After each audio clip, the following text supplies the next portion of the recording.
রাত ৩টে, সারা শরীর ঘামে ভেজা, আর বুকের ভেতরে একটাই চিৎকার, বাঁচাও আমায়, আমি আর পারছি না। পাহাড়ের মাথায় অন্ধকার একটা মন্দির, আর সেই মন্দিরের সামনে দাঁড়িয়ে আছে এক দৈত্যাকৃতি মানুষ, হাতে বিশাল কৃপাণ। চারদিক থেকে কালো ধোঁয়া পাক খেতে খেতে আমাকে ঘিরে ধরছে। সেই ধোঁয়া গলগল করে ঢুকে পড়ছে আমার ভেতরে, আর সারা শরীরে যেন কেউ কেরোসিন ঢেলে আগুন ধরিয়ে দিয়েছে।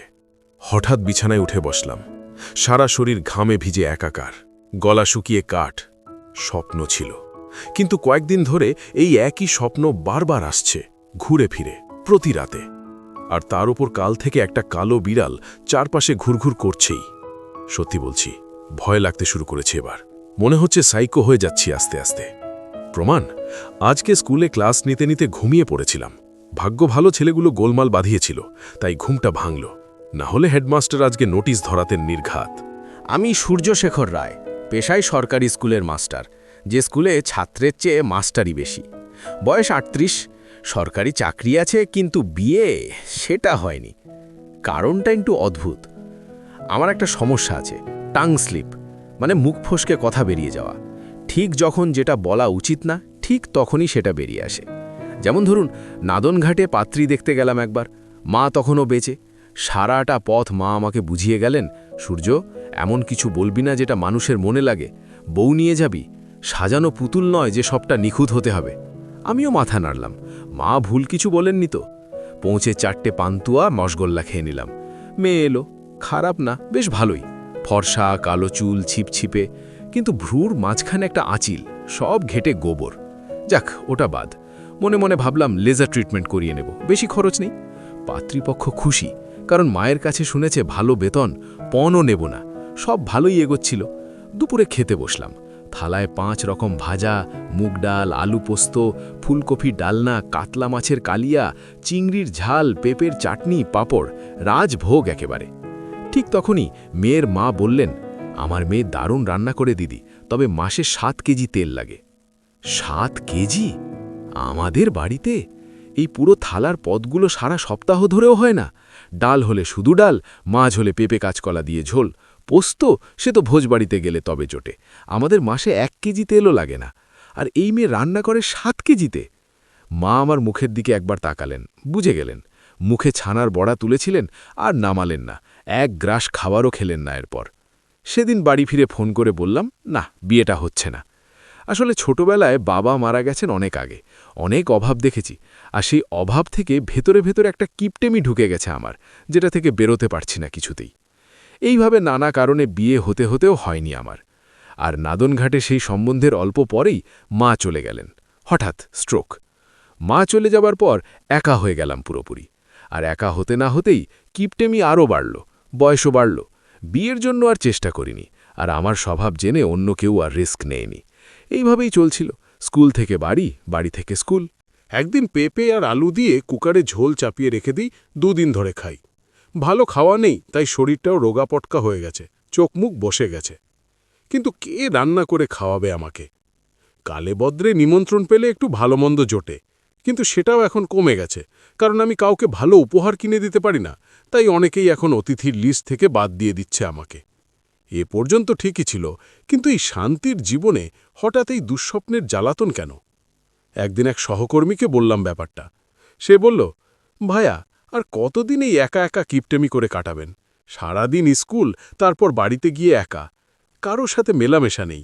এসব স্বপ্ন আপনার না আসলে কার আসবে? আমি বলি কি, আমার শালী রত্নাকে বিয়ে করে নিন, দেখবেন বেশ ভালো থাকবেন। শুধু এবার কিপটেগিরিটা ছাড়ুন মশাই, টাকাগুলায় ঘুম ধরবে না হলে। কোনো মতে এড়িয়ে গেলাম লোকটাকে। এই মানুষটার এক সমস্যা, বারবার ওই খাদুড়ে মুটকি শালীর কথা তোলে। বাবারে, মাথা কি আমার এতটাই খারাপ হয়েছে যে দুঃস্বপ্ন থেকে বাঁচতে আরেকটা দুঃস্বপ্নকে ঘরে ডেকে আনব? পথ দিয়ে যেতে যেতে হঠাৎ থামলাম। মনে পড়ল, পাড়ার শেষ বাড়িতে ওঙ্কারনাথ ট্যাগি বলে একজন থাকেন। হাত দেখেন, লোকে বলে ভণ্ড নন, কারণ কাউকে কিছু দাবি করেন না, যে যা দেয় হাসি মুখে নেন। বাড়িটা কোনো মতে টিকে আছে, বহুদিন সংস্কার হয়নি, প্রায় পরিত্যক্ত চেহারা। লোকটা চাইলে অনেক উপার্জন করতে পারতেন, কিন্তু সেসব নিয়ে মাথা ব্যথা নেই তার। মনে মনে ভাবলাম, উনি তো টাকা দাবি করেন না, তাহলে একবার যাই, 10 টাকা দেব বিড়ি খেতে। পায়ে পায়ে এগিয়ে গেলাম ওঙ্কারনাথ বাবুর বাড়ির দিকে। উনি আমার হাত দেখলেন, আতশ কাজ দিয়ে, মনোযোগ দিয়ে। তারপর মাথা নাড়তে নাড়তে বললেন, সূর্যশেখর, আমার কিছু ঠিক লাগছে না। তোমার জীবনে একটা বড় ঝড় আসছে। এই যে ঢিমেকালে চলছিল সব, এটা বেশি দিনের নয়। আমি আমতা আমতা করে বললাম, কাকু কি বলেন? এই তো কোনো মতে কাটাচ্ছি। মা চলে যাওয়ার পর থেকে হাত পুড়িয়ে রান্না করে খাই, বিয়েও হলো না। আর কি বিপদ নাচ্ছে আমার কপালে? উনি বললেন, তুমি স্বপ্নে একটা মন্দির দেখছ তাই না, কালো অন্ধকারের মতো? আমি চমকে গেলাম। উনি বললেন, আজকে যদি আবার সেই স্বপ্ন দেখো, ঘাবড়িয়ে চোখ খুলে দিও না, নিজেকে শান্ত রেখো, ভয়টাকে নিয়ন্ত্রণ করো। দেখো মন্দিরের ভেতরে মূর্তি কিসের, তারপর কাল আমাকে এসে জানাও। মনে হচ্ছে কোনো দোষ পেয়েছ তুমি, এমন কিছু করেছ যার জন্য এটা হচ্ছে। আমি বললাম, মানছি আমি কিপটে, মানছি স্কুলে পড়াই কম, ঘুমাই বেশি, মানছি পাত্রী দেখতে গিয়ে 1000 দোষ খুঁজি, কিন্তু এমন কি করেছি যার জন্য? উনি বললেন, না না শোনো, আজকালকার ছেমেরা ইহকাল পরকাল বোঝে না, জন্মান্তর মানে না। কিন্তু আমরা অনেক সময় আগের জন্মের কর্মভার সাথে নিয়ে আসি, যেটা এই জন্মেও থেকে যায়, আর পরের জন্মে তার শোধ দিতে হয়।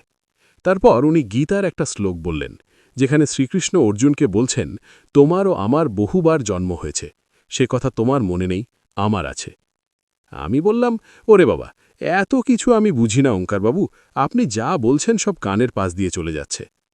ওঙ্কারবাবু হেসে বললেন, সূর্য, শ্রীকৃষ্ণ এই কথার মধ্যে দিয়ে শুধু অর্জুনের বন্ধু বা সারথি হিসাবে কথা বলেননি, তিনি বলেছেন পরমাত্মা হিসাবে।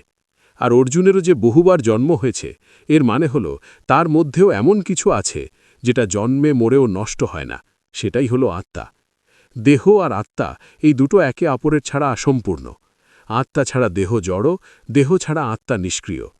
এই দেহ পঞ্চভূতে তৈরি, মাটি, জল, আগুন, বায়ু, আকাশ। এর বিনাশ আছে। গীতায় বলা হয়েছে, জাতস্যে হি ধ্রুব মৃত্যু, যে জন্মেছে তার মৃত্যু অনিবার্য। কিন্তু আত্মার বিনাশ নেই, সে পুরনো দেহ ছেড়ে নতুন দেহে চলে যায়, যেমন আমরা পুরনো ছেঁড়া কাপড় ছেড়ে নতুন কাপড় পরি। এই যে দেহ বদনের চক্র, এটাই জন্মান্তরবাদ। আর তুমি গত জন্মের কিছু একটা বাকি রেখে এসেছো ভায়া, সেটাই এখন সুযোগ বুঝে হানা দিয়েছে। আমি বললাম, আহা, বিয়ে করলে কি এই ব্যামো কমবে বলছেন?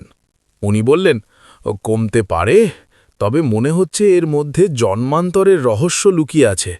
তোমার হস্তরেখা সেটাই বলছে। একটা ঠিকুজি বানিয়ে দেখি, সব কেমন এলোমেলো লাগছে। আমি মনে মনে বললাম, মা গো বাঁচাও, একদিকে স্বপ্নের মধ্যে মরছি আর এই লোক রীতিমতো ভয় দেখাচ্ছে। বললাম, আজ রাতে খাবই না, না খেয়েই শুয়ে পড়ব। উনি বললেন, খিদে পেট চোঁচো করবে, গ্যাস হবে, ঘুম আসবে না, না খেয়ে টাকা বাঁচানোর ধান্দা, তাই তো? পাগল ছেলে একটা। আমি বললাম, একটা মেয়ে দেখুন তো, বিয়ে করি। শালা জীবন নিমপাতার মতো তেতো হয়ে গেছে। সকাল থেকে স্কুলে ছেলেদের অত্যাচার সহ্য করো, তারপর বাড়ি এসে নিজে হাত পুড়িয়ে রান্না। উনি একটু চুপ করে থেকে বললেন, যে লক্ষণ নিয়ে এতক্ষণ কথা বললাম, সেটা সত্যি হলে তোমার সঙ্গিনীর সাথে শিগগিরই দেখা হবে। আমি বললাম, কত মেয়ে রিজেক্ট করে শেষে কোন পেতনি ঘাড়ে এসে হাজির হবে কে জানে, কুচুটে কপাল আমার। ওঙ্কারবাবুর বাড়ি থেকে বেরিয়ে পথে লালুর দোকান থেকে 5 টাকার মুড়ি আর 2টো চপ নিলাম। রাতের খাবার এটুকুই। লালু ভ্রু কুচকে বলল, ও মাস্টার, ব্যাপার কি, তুমি ওঙ্কার দাদুর বাড়িতে? বললাম, তুই দাড়িপাল্লাটা সোজা করে মুড়ি মাপ, সব সময় ওজনে মারার ধান্ডা, তাই না? লালু একটু দমে গেল। ঠান্ডা হয়ে আসা চপ আর মুড়ির ঠোমা নিয়ে বাড়ি ফিরলাম। এতক্ষণ অন্ধকার বাড়িটায় যেন ভূত বাস করছিল। অন্ধকারে হাঁটরে হাঁটরে জং ধরা তালাটা খুললাম। সদর দরজা খুলতেই ক্যাচ। হলদে বিবর্ণ আলোটা জ্বালতেই সারা বাড়িটা যেন চোখে আঙুল দিয়ে দেখিয়ে দিল, তুই একা, তোর কেউ নেই। সকাল থেকে এই পাজামা পাঞ্জাবি পরেই স্কুলে গিয়েছিলাম, সারাদিন ওটা পরেই। ওঙ্কারবাবু একটু আদা দিয়ে লিকার চা খাইয়েছিলেন, অনেক দিন পর চা খেলাম। চা ভালোবাসি, কিন্তু খাই না, দাম বেশি। এবার পাঞ্জাবিটা ছেড়ে লুঙ্গি পরলাম, মশারির মতো ফুটো হয়ে যাওয়া লুঙ্গি। মান্ধাতা আমলের আলনায় মায়ের একটা সাদা শাড়ি এখনও ঝুলছে, পাশে আমার 2-4টে রংজলা জামা। দাওয়ায় পা ছড়িয়ে বসলাম, ঝিঁঝি পোকার ডাকে অস্থির লাগছে। মনে মনে ভাবলাম, এমন জীবন কেন আমার? দোষটা কারো নয়, নিজেই হাজার ট্যাবু বয়ে বেরিয়েছি, তাই একদম একা। অথচ যখন সারা পৃথিবী বেকারত্বে জ্বলে পুড়ছে, আমার পকেটে মাসের প্রথমে মোটা সরকারি বেতন এসে ঢোকে। অভাব নেই আমার, টাকা পয়সার কোনো কষ্ট নেই। বাবার রেখে যাওয়া বাড়িটা আছে, কিন্তু সেটাকে আমি নিজেই অযত্নে ভাগার বানিয়ে রেখেছি। একটু রঙও পড়েনি কোনোদিন এই বাড়িতে। ঘর আছে, চাকরি আছে, কিন্তু আপনজন বলতে কেউ নেই। মা বাবার একমাত্র সন্তান ছিলাম, ওরা চলে যাবার পর শূন্য। আমার স্বভাবের কারণে আত্মীয় স্বজন কেউ ডাকে না, আমিও ডাকি না। এইভাবে একে একে সব সংযোগ বিচ্ছিন্ন হয়ে গেছে। আজকে বুঝতে পারছি ওঙ্কারবাবু ঠিকই বলেছেন। উনি কতটা লৌকিক বা অলৌকিক জানেন জানি না, আমার সাথে যা ঘটছে সেটা কতটা অলৌকিক সেটাও জানি না। কিন্তু আজকে মনে হচ্ছে একা বাঁচা যায় না। মহাদেব পরম যোগী হয়েও সংসার ধর্ম পালন করেছেন, আমি কোন ছাড়। ঠিক আছে, বিয়ে করব, কাল থেকেই পাত্রী দেখব। মুড়ি চপ খেয়ে থালা মেজে মশারি টাঙিয়ে বিছানায় টান টান হয়ে শুলাম। মনে মনে ভাবলাম, সারাদিন জেগে আছি, আজ রাতে আর ঘুম ভাঙবে না, এক ঘুমেই সকাল। নানা ভাবনায় হারিয়ে কখন যে ঘুমিয়ে পড়লাম টের পেলাম না। রাত 3:30। বিছানায় ছটফট করছি, ঘামে ভিজে গেছি আবার। স্বপ্ন, একটা পাহাড় থেকে নামছি আমি, পাশে একটা মেয়ে। মেয়েটি বারবার হোঁচট খাচ্ছে, আর পাহাড়ের ওপর থেকে গলগল করে নামছি ধোঁয়া। আগ্নেয়গিরি জেগে উঠছে, গরম বাতাস চামড়া পুড়িয়ে দিচ্ছে। এখান থেকে না সরলে মৃত্যু নিশ্চিত। দৌড়াতে দৌড়াতে মেয়েটি বলছে, মৃত্যুঞ্জয়, আমরা কি পারব? আমি ভাবছি, মৃত্যুঞ্জয়, আমাকেও এই নামে ডাকছে কেন? মেয়েটির দিকে তাকালাম, দেখতে অসাধারণ, ঠিক যেমন মেয়ের কথা মনে মনে কল্পনা করতাম পাত্রী দেখতে যাবার আগে। হুবহু তেমন, লম্বা, সুঠাম, গায়ের রং ফর্সাও নয়, শ্যামলাও নয়, মাঝামাঝি একটা আভা। মাথায় কালো চুল যেন মেঘ হয়ে নেমেছে, আর চোখ দুটো, সেই চোখে এমন একটা আকর্ষণ যে চাইলেও চোখ সরানো যায় না। মেয়েটি বলল, কি দেখছ মৃত্যুঞ্জয়? আমি গৌরী, চেনো না আমাকে? চলো, সেই মূর্তি খুঁজতে হবে। ওটা না পেলে এই অভিশাপ শেষ হবে না। সময় কম, এই আগ্নেয়গিরি জেগে উঠছে, এখনই পালাতে হবে। বুঝতে পারছি এটা সেই একই স্বপ্ন যেটা রোজ দেখি, কিন্তু এই মেয়েটিকে আগে দেখিনি। ওঙ্কারবাবুর কথা মনে পড়ল। চোখ খুলব না, স্বপ্নকে বইতে দেব। মেয়েটি আমাকে নিয়ে পাহাড়ের ঢাল বেয়ে নামছে। হঠাৎ পা হড়কে গেল ওর, আমার হাত ছুটে গেল। মেয়েটি গড়িয়ে পড়তে লাগল। ছুটলাম ওর দিকে, কিন্তু লাভার একটা স্রোত এসে সরাসরি ওর ওপর পড়ল। নিমেষে আগুন লেগে গেল ওর শরীরে। পাশবিক এক চিৎকারে মেয়েটি বলল, অভিশাপ শেষ করো, না হলে আবার জন্ম নিতে হবে, সময় কম হাতে, মৃত্যুঞ্জয়। আর কথা নেই, আমার চোখের সামনে মেয়েটি মরে গেল। সকালবেলা ঘুম থেকে উঠেই সূর্য সোজা পাড়ার দোকানে গেল আর একটা খবরে কাগজ কিনে আনল। দোকানি একটু থমকে গেল, কারণ সূর্যকে সে কোনোদিন পেপার কিনতে দেখেনি। রোজ এসে দাঁড়িয়ে দাঁড়িয়ে পড়ে চলে যায়, 4 টাকা খরচ করার মানুষ সে না। কিন্তু আজকে দাঁড়িয়ে পড়লে হবে না, আজকে সূর্যর সত্যিই তাড়া আছে। বাড়ি ফিরে পেপার খুলে হেডলাইন চাই, সূর্য সোজা চলে গেল পাত্রী চাই বিজ্ঞাপনের পাতায়। এই তো পেয়েছি, একটু জোরেই বলে ফেলল সে। আঙুল দিয়ে পাত্র চাইগুলো সরিয়ে মনোযোগ দিল পাত্রী চাইতে। বালুরঘাট, মামরাবাজার, কসবা, আসানসোল, কুদঘাট, একে একে সব বিজ্ঞাপনে চোখ বুলিয়ে লাল পেন দিয়ে ডায়েরিতে নম্বর টুকে নিল। প্রথমেই রাখল একজন শিক্ষিকা পাত্রীর বিজ্ঞাপন। চাকরি করা মেয়ে, ভালোই তো। কালো মুঠো ফোনটা তুলে নম্বর ডায়াল করতে গেল, আর অমনি টিক টিক করে কেটে গেল। রিচার্জ শেষ। সূর্য একটু থামল, তারপর মনে মনে বলল, ধ্যাত, বিয়ে নেই কপালে, নইলে এত বাধা কেন পদে পদে। আবার দোকানে ছুটল। জট সামান্য রিচার্জ করে ফিরে এসে ঘড়ির দিকে তাকাল। ইস, স্কুল যেতে হবে, রান্নাও হয়নি। তো সূর্য যা করল, এক হাতে ফোন আরেক হাতে স্টোভ ধরিয়ে ভাত চাপিয়ে দিল। মাল্টিটাস্কিং একেবারে পাক্কা। প্রথম কল খিদিরপুর। পাত্রীর মা ফোন ধরলেন। পাত্র সরকারি চাকুরে শুনে বেশ খুশি হয়ে গেলেন। বললেন, আমার মেয়ের নাম শেফালি, সরকারি চাকরি করে, কিন্তু ও পণ করেছে এমন ঘরে বিয়ে করবে যেখানে শুধু স্বামী থাকবে, শ্বশুর শাশুড়ি নিয়ে ঘর করবে না। সূর্য একটু উৎসাহিত হয়ে বলল, ব্রাভো, আমার কেউ নেই, একদম একা। ঠিক তখনই পেছন থেকে গঁ গঁ গঁ। মহিলা বললেন, ওটা কিসের আওয়াজ গো? সূর্য একটু হেসে বলল, আরে স্টোভ ধরিয়ে ভাত বসালাম, হ্যাঁ। মহিলা একটু চুপ করে গেলেন। তারপর বললেন, এই যুগে কেরোসিনের স্টোভ, গ্যাস নেই? সূর্য বলল, নিলেই হয়, আসলে একা মানুষ তো। ব্যাস, ওদিক থেকে গলার তাপমাত্রা একটু নামল। মহিলা বললেন, পরে কথা হবে বাবা, মেয়েকে বলি তোমার ব্যাপারে, আমার মাইক্রোওয়েভে আবার কেক বসানো আছে। আর কুট, লাইন কেটে গেল। সূর্য ফোনের দিকে তাকিয়ে রইল, বেকুব বনে গেল একদম। এদিকে ঘড়ির কাঁটা দৌড়াচ্ছে। হেডমাস্টার মশাই দেরি সহ্য করেন না, আজকে আবার এমটি পরীক্ষাও আছে। সূর্য খুদের মতো আজ সেদ্ধ চালের ভাত বেড়ে নিল আর খেতে খেতে দ্বিতীয় কল করল, কুদঘাট। এইবার মেয়ে নিজেই ফোন ধরল। বিজ্ঞাপনে লেখা ছিল না পাত্রী ডিভোর্সি, এক কন্যা সন্তান আছে। সূর্য একটু থমকালো মনে মনে। একটা মেয়ে আছে, মানে একদিন বিয়েও দিতে হবে, সে তো আরও খরচ। মহিলা বললেন, আমার একটাই শর্ত, আমার মেয়েকে ইংরেজি মাধ্যম স্কুলে দিতে হবে। ক্যারাটে শেখে, নাচ গান আঁকা সব চলছে, সব খরচ বহন করতে হবে। আর ঘরের খাবার খায় নাও, হেলথ ড্রিঙ্ক লাগে, ফল লাগে, ড্রাই ফ্রুটস লাগে। সূর্য আস্তে আস্তে বলল, বাবা, এত খরচ? মহিলা বললেন, ধরুন মাসে 20,000, বয়স বাড়লে টিউশনও বাড়বে, খরচও বাড়বে। সূর্য একটা হেঁচকি তুলল, আলু সেদ্ধ ভাতের দিকে তাকালো। তারপর বলল, ক্ষমা করবেন, আমার পক্ষে রাবণের এই খরচ চালানো সম্ভব না।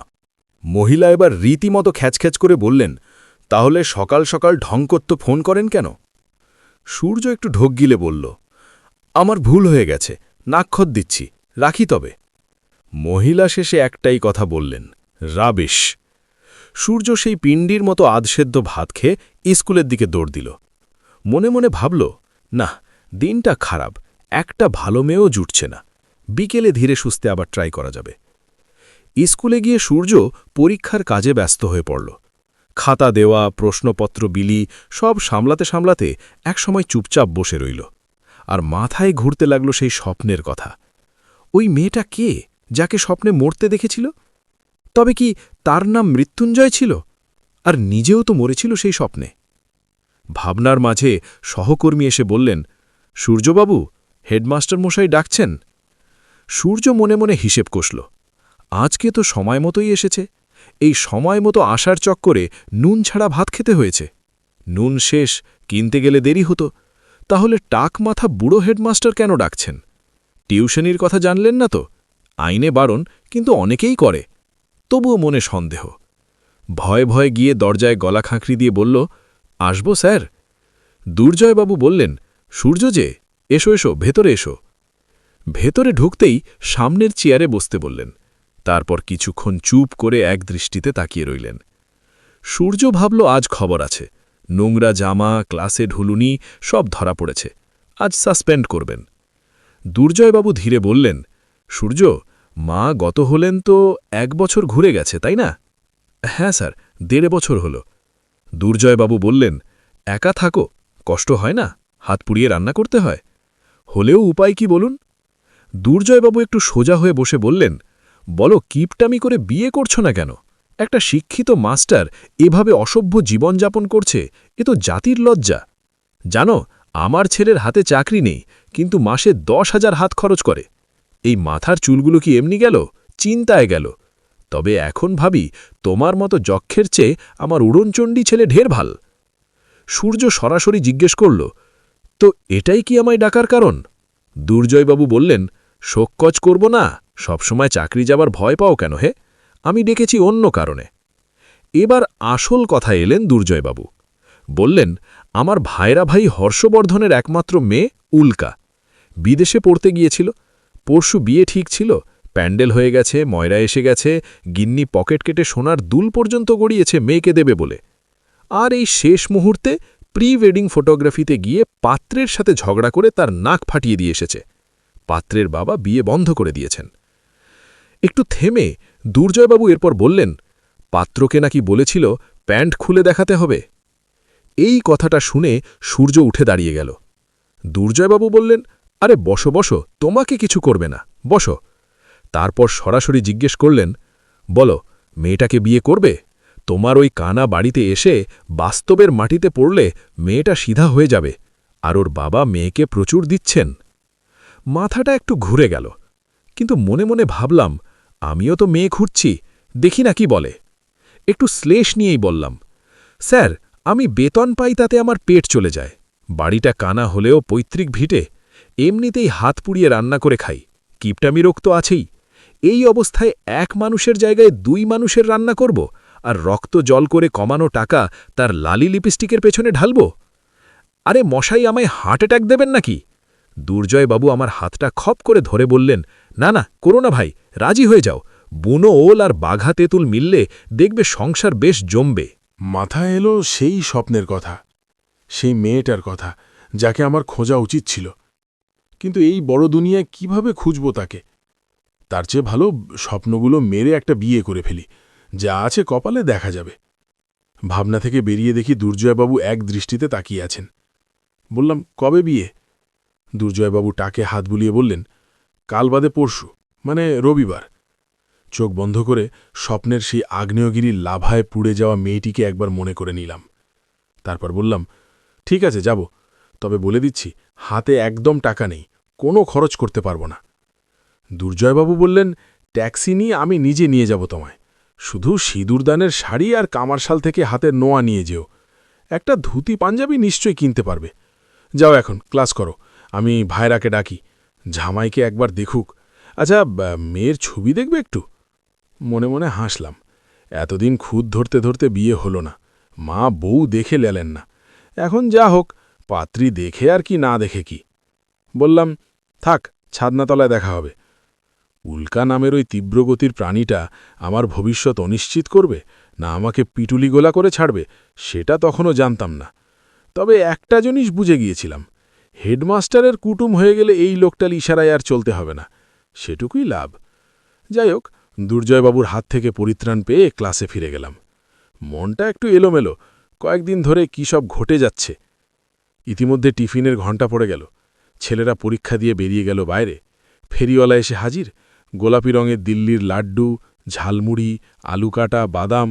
ছেলেরা কিনে খায়, তারপর স্কুলের কল থেকে 2 হাত জোড়ো করে 1 আঁজলা জল খেয়ে ব্যাট প্যাটায়। এটা ইংরেজি মাধ্যম স্কুল না, রুটিন মেনে টিফিন আসে না, পুষ্টিকর খাবার আসে না, মেশিনের বিশুদ্ধ জল আসে না। এটা সরকারি স্কুল, যেখানে চাকরি করতে সবাই চায়, কারণ কাজ কম, দায় নেই, কিন্তু পড়তে কেউ আসতে চায় না, যাদের বাবা মায়ের সামর্থ্য নেই ইংরেজি মাধ্যমে দেওয়ার। দাঁড়িয়ে দাঁড়িয়ে দেখছিলাম ছেলেদের খেলা, পাঁটা দিয়ে ব্যাট বানিয়েছে, বল কেনে চাঁদা তুলে, কম আয়োজন কিন্তু আনন্দের কোনো কমতি নেই। এমন সময় ভোলাবাবু এসে হাজির, হাতে একটা দিল্লির লাড্ডুর প্যাকেট। আমাকে দেখিয়ে বললেন, ও সূর্যবাবু, ভালো দাও মারলেন, হ্যাঁ, একেবারে বিদেশ ভ্রমণ করা বউ। তবে দিল্লির লাড্ডু, খেলেও পস্তাবে, না খেলেও পস্তাবে। বুঝলাম খবর আগুনের মতো ছড়িয়ে পড়ছে। হাসলাম, কিছু বললাম না। এমন সময় করিডোর দিয়ে দুর্জয়বাবু আসছেন, পাশে একজন সুদর্শন ভদ্রলোক, পরনে দামি পোশাক। হেডমাস্টারকে দেখে ভোলাবাবুর লাড্ডুর প্যাকেট চট করে পকেটে ভরে নিলেন। দুর্জয়বাবু বললেন, আমার ভাইরা, হর্ষবর্ধন সান্যাল, তোমার হবু শ্বশুর মশাই। আমি বুঝতেই পারলাম না প্রণাম করব কিনা, ফ্যাল ফ্যাল করে তাকিয়ে রইলাম। উনি আমাকে আপাদমস্তক জরিপ করলেন, তারপর হাত বাড়িয়ে দিলেন। করমর্দন করে হাঁপ ছড়ে বাঁচলাম। উনি নিজের পরিচয় দিলেন, হাইকোর্টের আইনজীবী। মনে মনে ভাবলাম ভদ্রলোকের কপাল সত্যিই খারাপ, আমার মতো বলদ কার্তিক তার জামাই হতে যাচ্ছে। তবে উনি যে খুব অখুশি তা মনে হল না। হর্ষবাবু বললেন, বাবা, সব শুনেছ তো? দুর্জয় গতকালই তোমার কথা বলেছিল আমাকে। আমার মেয়ে বিদেশে পড়েছে, তার রুচি, তার জ্ঞান, তার শিক্ষা সবকিছু একটু আলাদা। হর্ষবাবু একটু থেমে বললেন, তোমরা দুজন সম্পূর্ণ আলাদা মানুষ, এটা আমি জানি, তবু এই মুহূর্তে দাঁড়িয়ে মনে হচ্ছে তুমিই ওর জন্য সঠিক। তারপর একটু সরাসরি তাকিয়ে বললেন, এটা ভেবো না যে বিয়ে ভেঙে গেছে বলে ও আর কাউকে পাবে না। এই হর্ষবর্ধন দাঁড়িয়ে থাকলে আমার মেয়ের জন্য ছেলেদের লাইন পড়ে যাবে। কারণটা তো বুঝতেই পারছ, আমি বড়লোক, মেয়ে সুন্দরী আর শিক্ষিত। একটু চুপ করে থেকে বললেন, কিন্তু ও যা কাণ্ড করে বসেছে, তারপর বাবা হিসেবে আমার কিছু দায়িত্ব আছে, সেই কারণেই তোমাকে বেছে নিচ্ছি। আশা করি নিরাশ করবে না। তোমার মধ্যেও কিছু পরিবর্তন দরকার, সেটা পরে হবে। আগে অনুরোধ করব, আমার মেয়েটাকে জন্তু থেকে মানুষ বানিয়ে দাও। তারপর হাসলেন। সূর্য আমার জামাই হবে তো? কথা দিলাম, কাল বিয়েতে যাব। দুর্জয়বাবু এমন চওড়া হাসি হাসলেন যেন গোল পোস্টে গোল ঢুকিয়ে দিয়েছেন। কথাবার্তা শেষ করে বাড়ি ফিরলাম। এসে বসে আছি, মশার কামড় খাচ্ছি, আর ভাবছি কি করব, কি থেকে শুরু করব কিছুই মাথায় আসছে না। আমি মাঝে মাঝে ভাবি, ভালোবাসা জিনিসটা আসলে কি? খুব যে বুঝি তা বলবো না, তবে এটুকু বুঝি ভালোবাসা শুধু যন্ত্রণার জিনিস না। সেই আলোচনা আর একদিন হবে। আজকে আপাতত কিছু খরচার হিসেব কষতে হবে। বুকটা জ্বালা জ্বালা করছে, মনে হচ্ছে অম্বল হয়েছে। এই মেয়ের সাথে বিবাহ পরবর্তী প্রেম হবে? কে জানে। মেয়েটাকে এখনো দেখিনি, শুনছি দেখতে ভালো। তবে মেয়ের বাপের কাছে মেয়ে সবসময়ই সুন্দর। একদিন হয়তো আমারও এই ভাবনা আসবে, যদি মেয়ের বাবা হতে পারি তো। যাক, মরুগ্গে। সিন্দুক থেকে কিছু টাকা বের করে বাড়ি থেকে বেরিয়ে পড়লাম। বাবা গো, রক্ত জল করা টাকা, সেই অচেনা মেয়ের জন্য আজ খরচ হবে। ওঙ্কার বাবুর কাছে গেলাম। অসময়ে দেখে বললেন, সূর্য যে, কি ব্যাপার? বললাম, কাল বিয়ে, দুর্ঘটনা ঘটে গেল মনে হয়। উনি বললেন, রাতারাতি দুম করে? ভালো খবর তো। সব খুলে বললাম। উনি হেসে বললেন, সূর্য আর উল্কা বেশ জমবে মনে হয়, প্রেম হবে। জিজ্ঞেস করলাম, প্রেম কেমন, প্লেটনিক না রোম্যান্টিক? ওঙ্কারবাবু একটু থেমে বললেন, দেখো, আমি চিরকুমার মানুষ, এসব ঠিকঠাক বলতে পারবো কিনা জানি না, তবে দার্শনিক হিসেবে যেটুকু মনে হয়। উনি বলতে লাগলেন, প্লেটনিক প্রেম মানে শুধু মনের ভালোবাসা, শরীরের কোনো ভূমিকা নেই। আর রোম্যান্টিক প্রেম মানে মন আর শরীর দুটোই। তারপর একটু হেসে বললেন, মজার ব্যাপার জানো, ডিকশনারিতে প্লেটনিক লাভের প্রতিশব্দ খুঁজলে লেখা আছে রোম্যান্টিক লাভ। শিক্ষিত মানুষ বড়ই হিপোক্রিট, সরাসরি না বলে ঘুরিয়ে বলতে স্বাচ্ছন্দ্য বোধ করে। তারপর একটু গম্ভীর হয়ে বললেন, আমার মতে ভালোবাসা আসলে শুধুই প্লেটনিক, শুধুই মনের। শরীরী সম্পর্ক হল মানুষের জৈবিক চাহিদা, সেটা ভালোবাসার মাপকাঠি না। যদি হতো তাহলে অপরিচিত কাউকে দেখে উত্তেজনা আসত, টাকার বিনিময়ে শরীর বিক্রি হতো। সদ্য পরিচিত দুজন মানুষ সম্বন্ধ করে বিয়ের রাতেই শরীরী সম্পর্কে যেতে পারত। একটু দম নিয়ে বললেন, আসলে মানুষ একসময় দিন আনত, দিন খেত। আগামীকালের ভাবনা ছিল না, সঞ্চয় ছিল না। কিন্তু সভ্যতা এলো, মানুষ সম্পদ করতে শিখল। সেই সম্পদ রক্ষার জন্য পরিবার দরকার হলো, উত্তরাধিকার দরকার হলো। আর তখন থেকেই বিবাহ নামের প্রতিষ্ঠানটা জরুরি হয়ে উঠল। তারপর মুচকি হেসে বললেন, ভালোবাসার জন্য বিয়ে না, বংশ রক্ষার জন্য, সম্পত্তি রক্ষার জন্য বিয়ে। ধুস শালা, মাখাটা গুবলেট হয়ে যাচ্ছে ওঙ্কারবাবু। বললাম, চলুন বাজারে যাই, আজকে বাইরে চা খাবো। কাল থেকে তো এই উল্কাগতি এসে আমাকে মাঠে মেরে দেবে, তার চেয়ে আজকে শেষবারের মতো ব্যাচেলার লাইফটা একটু উপভোগ করি। ওঙ্কারবাবু হেসে বললেন, আমি চিরকুমার, আর তুমি আজকের দিনটা কুমার। চলো যাই, তোমার মতো কিপ্টের পকেট কেটে চা আর একটু নাস্তা খেয়ে আসি। তবে বাজারের ব্যাপারে আমি কাঁচা, নিজেই বুঝে কিনবে, দোকানে বললেই হবে, ওরা আপডেটেড, ঠিকঠাক দিয়ে দেবে। বাজার সেরে ফিরলাম। এদিকে উল্কা দাঁড়িয়ে আছে আয়নার সামনে, দরাজ গলায় কবিতা বলছে সে। যাও, আরও একবার খুঁজে নাও অন্য কোনো মন, যাকে তোমার অদৃশ্য ছুরিকাঘাতে ক্ষতবিক্ষত করে তুমি মেতে উঠবে পাশবিক উল্লাসে। যাও, তোমার অপরাধী সত্তাকে ক্ষমা করে দিলাম। কারণ প্রতারিত হওয়ার পরও বোকা মন বারবার বলছে এখনো যে ভালোবাসা বাকি। সময় উত্তর দেবে ঠিকই, ফিরে পাবে যা দিয়েছ। কোনো পাওনাই বাকি রেখে মানুষ পৃথিবীর মায়া ত্যাগ করে না। মনের ক্লেদ গুলে জল হয়ে যাচ্ছে। আজকে সে কনের সাজে সেজেছে। আজকেই এই বাড়ির ওপর তার অধিকারের শেষ দিন। ঘড়ির কাঁটা যেন বলছে, ঠাঁই নেই উল্কা, আর ঠাঁই নেই।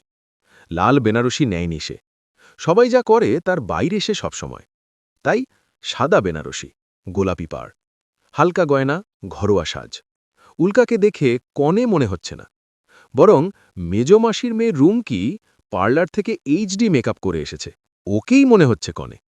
উল্কাবাদে ঘরের সবাইকে কনে মনে হচ্ছে, শুধু গলার আকন্দমালা সাক্ষী আজকে উল্কা কনে। শুনেছে হবু বরের নাম সূর্য, বয়স একটু বেশি। শেষ মুহূর্তে কাউকে না পেয়ে এই আয়োজন, সেটা উল্কা জানে। মা বাবা নেই, ভালো বাড়ি নেই, আছে শুধু একটা মাস্টারির চাকরি। এই পাত্রের সাথে বিয়ে দেওয়ার কারণ বাবার একটাই, নিজের প্রেস্টিজ। সকালে গায়ে হলুদে বর পাঠিয়েছে 1 বাটি হলুদ, একটা লাল পাড়ের সাদা শাড়ি, 250 গ্রামের তেলের বোতল, 10টা রসগোল্লা আর একটা 500 গ্রামের মাছ। মা সেটা দেখে পা ছড়িয়ে বসে কেঁদেছেন কিছুক্ষণ। কাজের মাসি মেনকা বললেন, বৌদি, কিছু মনে করো না, আমার ছেলের বিয়েতে এর 5 গুণ তত্ত্ব পাঠিয়েছিলাম দেনা করে। উল্কা অভিমান নিয়ে বলল, যার মাথার ওপর কেউ নেই তার কি এত আয়োজন করা সম্ভব? যা দরকার দিয়েছে, শুরু করো গায়ে হলুদ।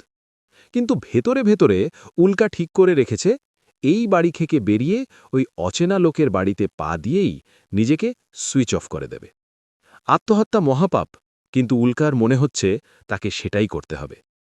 সে একজন মেয়েকে ভালোবেসেছে, এটা তার অন্যায়। বাবার ঠিক করা পাত্রকে ভাগিয়ে দিয়েছে, এটাও তার অন্যায়। এত অন্যায় করে বাঁচর দরকার কি?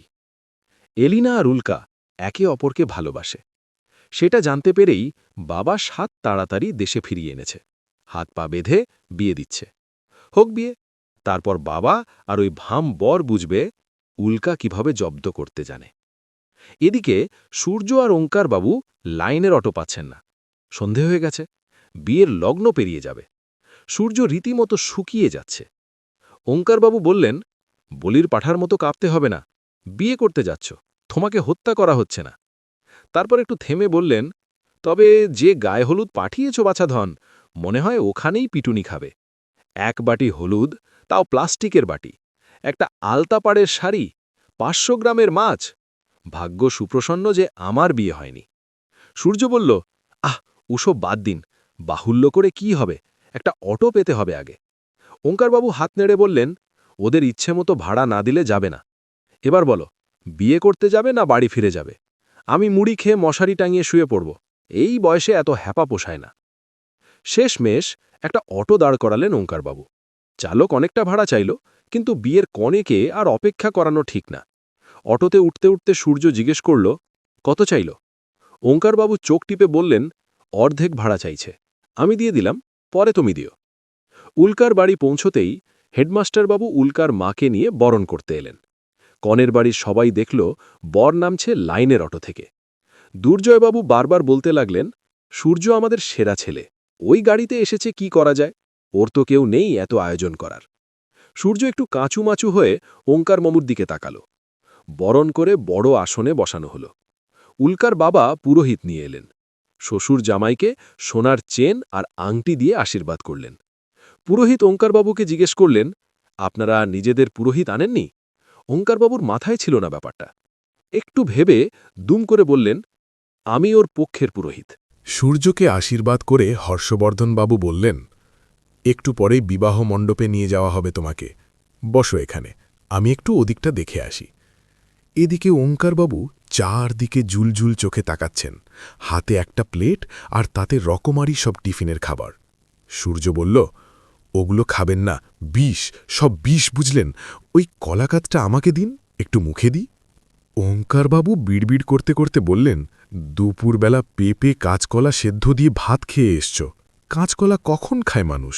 হবিষ্যি করতে, আর তুমি নিজের বিয়ের দিন সেটা গিলে এলে।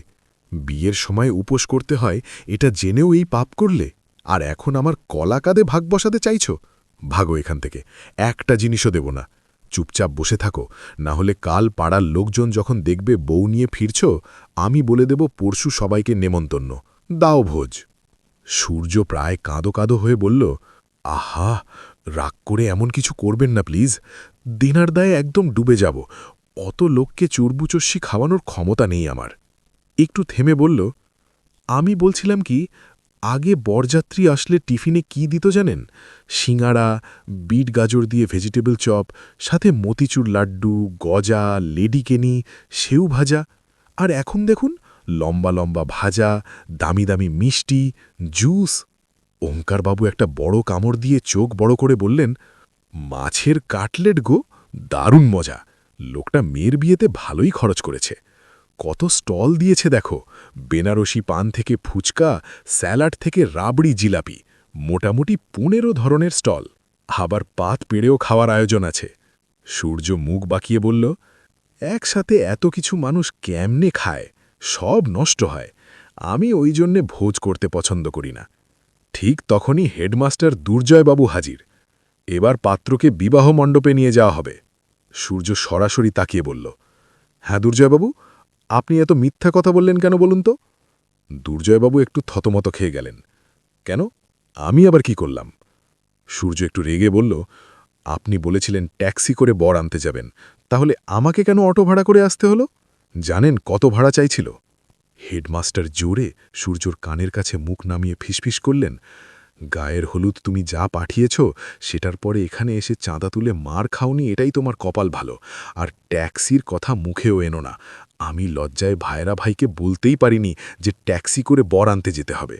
তুমি এখন রসভাই, মন দিয়ে বিয়েটা করো। অটো ভাড়া আমি নিজে দিয়ে দেব। বাবারে বাবা, একটা পাত্র বটে পেয়েছি। সূর্য ওঙ্কারবাবুকে চোখ টিপে বলল, ভাড়াটা মিটিয়ে নেবেন কিন্তু, হেডমাস্টার তো, কথার কোনো দাম নেই। দুর্জয়বাবু কটমট করে তাকিয়ে বললেন, এই ছেলে, চলো তো। সূর্য বিয়ের আসনে গিয়ে বসল। হর্ষবাবু বিয়ের অনুষ্ঠান শুরু করলেন। একটু পরেই পাত্রীকে পিঁড়িতে বসিয়ে 4 জন নিয়ে এলো।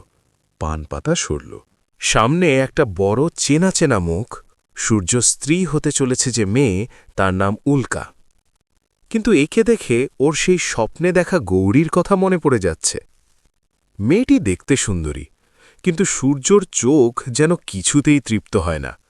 মনে মনে ভাবল, যা লিপস্টিক মেখেছে এই মেয়ে, যদি এখন তাজমহলকে একটু টুক করে চুমু খেয়ে নিত, তাজমহল রাতারাতি লালকেল্লা হয়ে যেত।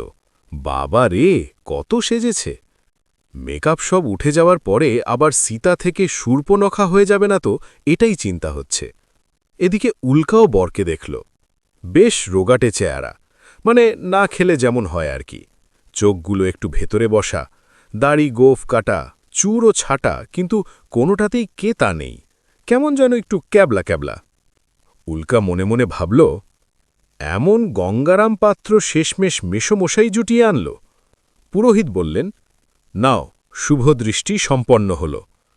সূর্য খেয়াল করল পাত্রী এখনও কটকট করে তাকিয়ে আছে ওর দিকে। মনে মনে বলল, মেয়েটার নাম উল্কা কেন? কটকটি রাখলেই তো হতো, যা কটকট করে তাকাচ্ছে। একের পর এক নিয়ম মেনে বিয়ে শেষ হল। কুসুমডিঙ্গা ভোরে হওয়ার কথা, কিন্তু পুরোহিত সাফ জানিয়ে দিলেন, ওসব আগেকার দিনে হতো, আমার হাই প্রেশার আছে, অত ভোরে উঠে বিয়ে দেওয়া আমার পক্ষে সম্ভব না, এখনই সিঁদুর দান হোক। পাত্রীর বাড়িতে এমনিতেই একটা ছন্দপতন হয়ে গিয়েছিল। বিয়ে ভেঙে যাওয়া, তারপর হঠাৎ ঠিক হওয়া, গায়ে হলুদ, সব মিলিয়ে কেউ আর আপত্তি করার মুডে নেই। সিঁদুর দান হয়েই গেল। পাত্রীর মা রুবি দেখলেন বিদেশ থেকে ফেরা মেয়ের জন্য জামাই লজ্জাবস্ত্র হিসেবে একটা সম্বলপুরী জ্যালো তাঁতের শাড়ি এনেছে। বিয়ে সম্পন্ন হওয়ার পর পাত্রপাত্রীকে প্যান্ডেলে বসানো হল। উল্কা একবারও তাকায়নি সূর্যর দিকে, একটা কথাও বলেনি।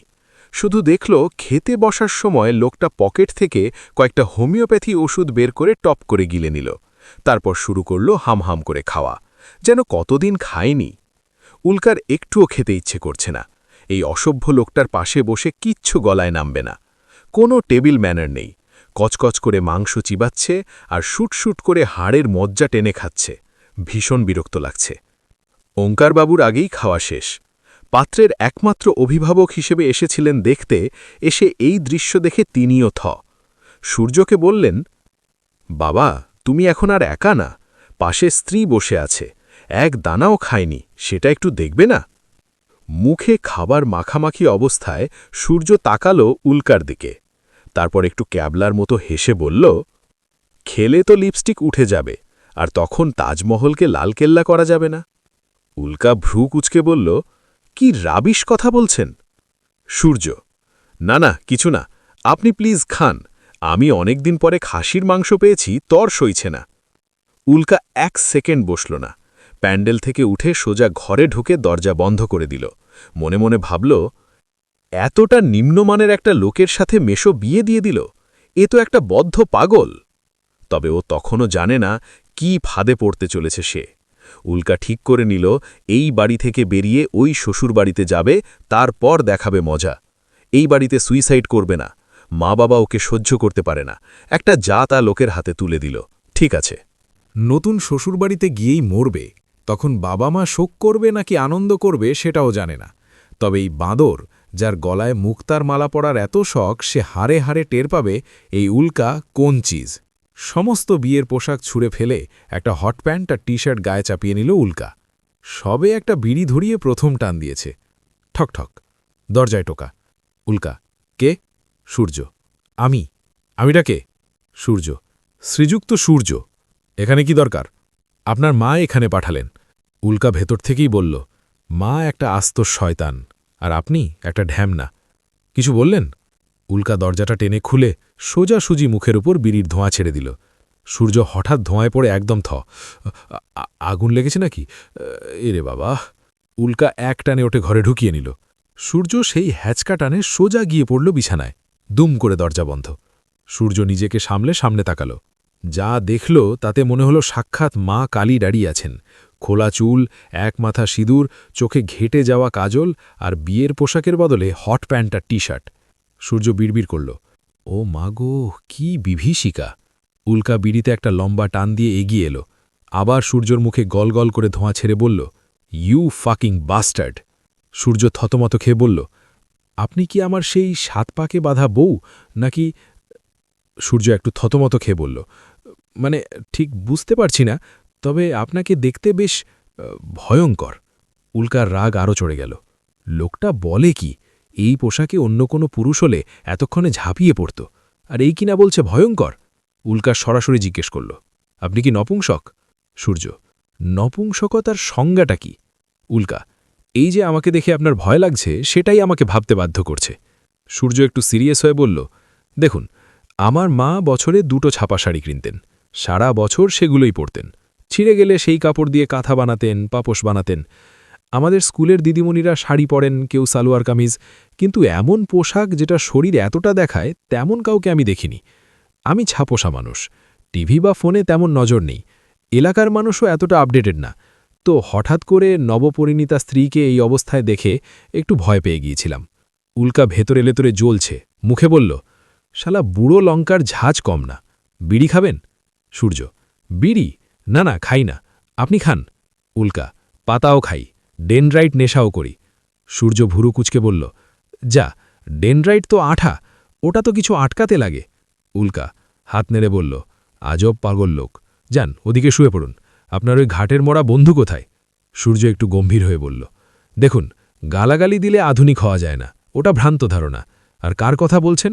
ওঙ্কারবাবু? উল্কা, আর কে এসছে? উনি সম্ভবত অন্য অতিথিদের সাথে ঘুমিয়ে পড়েছেন। উল্কা হাই তুলে বলল, ঠিক আছে, আপনাকেও কীর্তন করতে হবে না, ঘুমিয়ে পড়ুন। সূর্য ঘাটের একপাশে গুটিসুটি মেরে শুয়ে পড়ল। মাথায় হাজার চিন্তা ঘুরছে। একটা কটাস তাড়াতে গিয়ে শেষমেশ বাঘ নিয়ে এলো। ভুল পথে পরিচালিত হল। তবে দেখা যাক কি হয়। তবে এই মেয়ে কি গৌরী হতে পারে? অসম্ভব। উল্কা দেখল ছিবড়ে বুড়ো ঘুমিয়ে পড়েছে। ওরও চোখ টলছে, দমে গাঁজার নেশা জমেছে। সূর্যর পাশে গিয়ে শুয়ে পড়ল। মনে মনে বলল, এভাবে জ্বলতে জ্বলতে জীবনটা কাদা খোঁচা হয়ে যাবে না। একটা পা চাপিয়ে দিল লোকটার গায়ে। ধ্যাত, কি কাঁট রে বাবা! আবার চোখ খুলে সূর্যর নাকের কাছে হাত নিয়ে দেখল, না, শ্বাস পড়ছে। বিড়বিড় করে বলল, ভাবলম পটল তুলল না তো, ঘাটের মরা। কচি বউ নিয়ে আজকে শুয়ে থাক, কাল তোর বাড়ি গিয়ে তোর সিলিং ফ্যানের সাথে ঝুলে মরব। তারপর থেকে রোজ পেতনির সাথে শুবি। এদিকে হর্ষবর্ধনবাবু বেশ চিন্তিত। মেয়েটা কি জলে পড়ে গেল? জামাই সরকারি চাকুরে হলেও বয়স বেড়েছে, মহা কিপটে। এখন উল্কা কি ওই ছেলেকে পাল্টাতে পারবে, নাকি নিজেই পাল্টে যাবে? বাবা হয়ে মেয়ের সুখের স্বপ্ন দেখে কি ভুল করলেন হর্ষবর্ধন? এত বড় আয়োজন, অথচ বিয়ে করতে এসেছে শুধু ছেলে একা, সাথে একজন বয়স্ক মানুষ।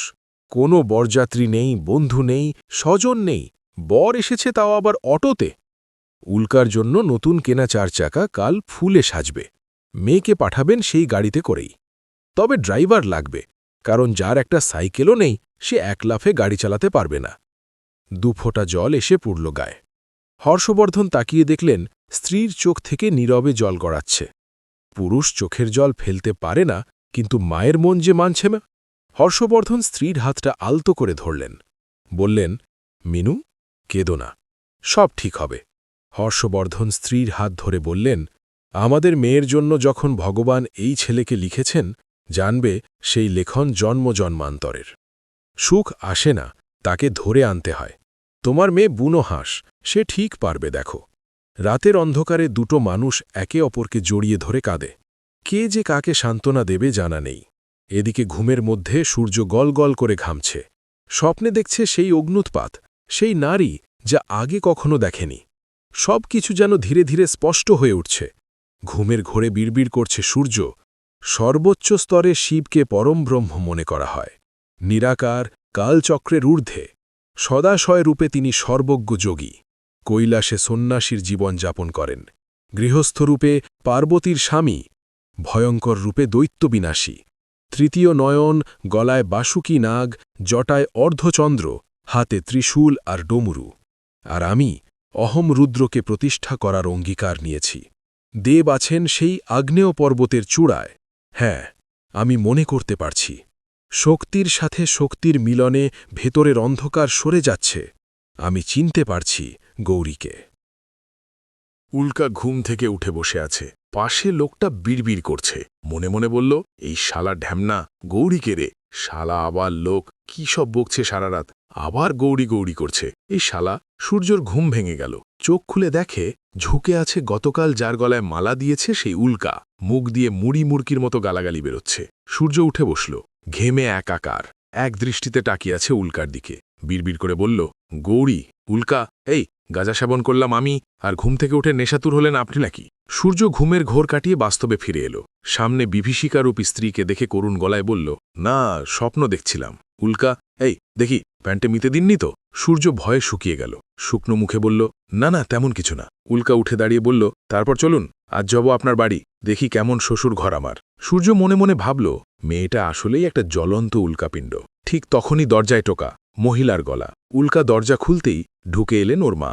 মেয়েকে দেখেই বললেন, বজ্জাত হতচ্ছাড়া মেয়ে, এসব কি? যা চেঞ্জ করে নে, আশীর্বাদে বসতে হবে। তারপর সূর্যর দিকে ফিরে একদম নরম গলায় বললেন, বাবা সূর্য, এসো আমার সাথে। ব্রাশ দিচ্ছি, ফ্রেশ হয়ে জলখাবার খাও। তোমার কাকাবাবু ওদিকে যাওয়ার তাড়া দিচ্ছেন। সূর্য বুঝল ওঙ্কারবাবুকে ইনি কাকা বলছেন। উল্কার গতি থেকে অব্যাহতি পেয়ে মনে মনে একটা স্বস্তির নিঃশ্বাস ফেলল। শাশুড়ির সাথে বেরিয়ে এলো। ওদিকে ওঙ্কারবাবুর ইতিমধ্যে বেশ কয়েকটা চেলা জুটে গেছে। অনেকেই হাত দেখাচ্ছেন, উনি এটা ওটা বলছেন। সবাই বেজায় খুশি। বাড়ির মেয়ের এমন একটা কাকা শ্বশুর জুটেছে। সূর্য একখানা নতুন ব্রাশ পেল। ব্যবহার করে ফেলে দেবে নাকি রেখে দেবে, একটু দোমানা। শেষমেশ চুপচাপ পকেটে চালান করে দিল। বাড়ির ব্রাশটা একেবারে ছিবড়ে হয়ে গেছে। মা থাকতে কিনে এনেছিল, কতদিন আর যায় একখানা ব্রাশ। সূর্য মনে মনে ভাবল, বিয়েতে পাওয়া একটা নতুন ব্রাশ। যদি ওই উল্কাগতি থেকে বাঁচতে পারি, কয়েক বছর বেশ চলে যাবে। ফ্রেশ হয়ে জলযোগে বসল সূর্য। ওঙ্কারবাবু তখন হাত দেখাতে দেখাতে ব্যস্ত। পকেটে ততক্ষণে বেশ কয়েকটা 100-500 টাকার নোট। খেতেও সময় পাচ্ছেন না। সূর্য হাত দেখতে জানে না, তাই খাবারে মন দিল। গরম গরম ফুলকো লুচি, বিশাল বড় রূপোর থালায়, সাথে নারকেল দেওয়া ছোলার ডাল, ডাঁটিশুদ্ধ বেগুন ভাজা, বড় বড় মিষ্টি, রাবড়ি। সূর্য ভাবল, ঘরে বসে এমন খাবারের স্বপ্ন দেখতাম মাঝে মাঝে, কিন্তু রক্তজল করা টাকা দিয়ে এসব খেলে নির্ঘাত আমাশা হবে, অ্যান্টামিবা হিস্টোলাইটিকা। বিড়বিড় করে আমাশার বিজ্ঞানসম্মত নাম আওড়াচ্ছে সে। পিসি শাশুড়ি খেতে দিচ্ছিলেন। বিড়বিড় দেখে জিজ্ঞেস করলেন, বাবা কিছু বললে? সূর্য সামলে বলল, না না, বলছিলাম থালাটা বুঝি রূপোর, খুব সুন্দর। পিসিমা হেসে বললেন, হ্যাঁ বাবা, এই বাড়ির জামাইদের রূপোর থালায় খাওয়ানোর রেওয়াজ। বিয়ের দানেও আমার ভাই এমন বাসন দিয়েছে, বাড়িতেও খাবে রূপোর থালায়। সূর্য চমকে বলল, এমা, না না, আমি কিছু নিয়ে যাব না, পণ নেওয়া অপরাধ। হর্ষবর্ধনবাবু পাশ থেকে বললেন, ঠিক আছে বাবা, খেয়ে নাও, ওসব ভেব না। যেটা তোমার সেটা আমার মেয়েরও, বাবা হয়ে উপহার দিচ্ছি। তুমি কি পণ চেয়েছ আমাদের কাছে? সূর্য লুচি চিবাতে চিবাতে বলল, আমি এই বিয়েতে কিছু বলিনি, আপনারা যা বলেছেন তাই হয়েছে। একটাই দাবি, মেয়ে ছাড়া সাথে কিছু দেবেন না। আমি কিপটে হতে পারি, সবাই নিন্দা করে জানি, তবে লোভী না। উল্কা ছাড়াই বাড়ি থেকে কিচ্ছু যাবে না। খাবার দিন নেব, বিয়েবাড়িতে অনেক খাবার থাকে, নষ্ট হয়, সেটা নেব। আর উল্কা এখন যে গয়না পরে আছেন সেগুলোও রেখে যাবেন। নতুন বউ যতটুকু গায়ে দিয়ে যায় ততটুকুই যাবে।